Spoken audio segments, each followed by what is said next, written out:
Hi எல்லாரும் எப்படி இருக்கீங்க? இன்றைக்கி நம்ம என்ன பார்க்க போகிறோம்னா பழைய சாதத்தில் வடை எப்படி செய்யுதுன்னு பார்க்க போகிறோம். பழைய சாதத்தில் வடையா அப்படின்னு இருக்கும் உங்களுக்கு. ஆனால் பாருங்கள், பார்க்க உங்களுக்கே தெரியும்.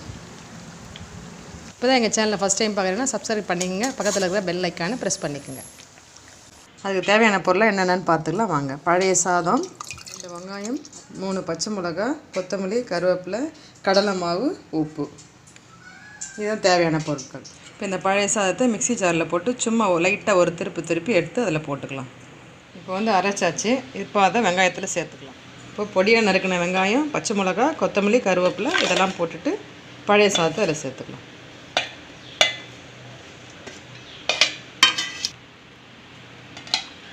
இப்போ இதுக்கு தேவையான அளவு உப்பு போட்டுக்கலாம். இதுக்கு தேவையான அளவு கடலை மாவு நீங்கள் போட்டு பிசையும் போதே தெரியும் உங்களுக்கு பதம் எவ்வளோ தேவைப்படுது கடலை மாவுன்னுட்டு. அதுக்கு தகுந்த மாதிரி போட்டுக்குங்க.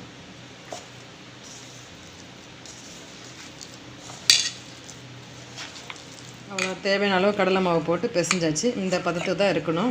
பழைய சாதத்தில் வடையா அப்படின்னு இருக்கும் உங்களுக்கு. ஆனால் இதை செஞ்சு பாருங்கள் எவ்வளோ டேஸ்ட்டாக இருக்குதுன்னு, டிஃப்ரெண்ட்டாக இவ்வளோ சூப்பராக இருக்குன்னு நீங்களே நினைப்பீங்க. என்ன காஞ்சிருச்சு. இப்போ வடை தட்டி போட்டுக்கலாம்.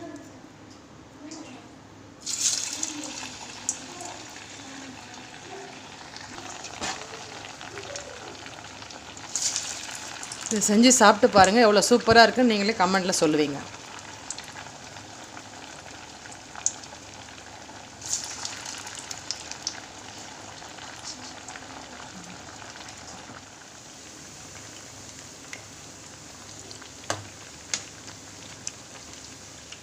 வடை நல்லா வெந்து வந்துருச்சு. இப்போ எடுத்துடலாம். இந்த ஸ்டேஜில் எடுத்துடலாம்.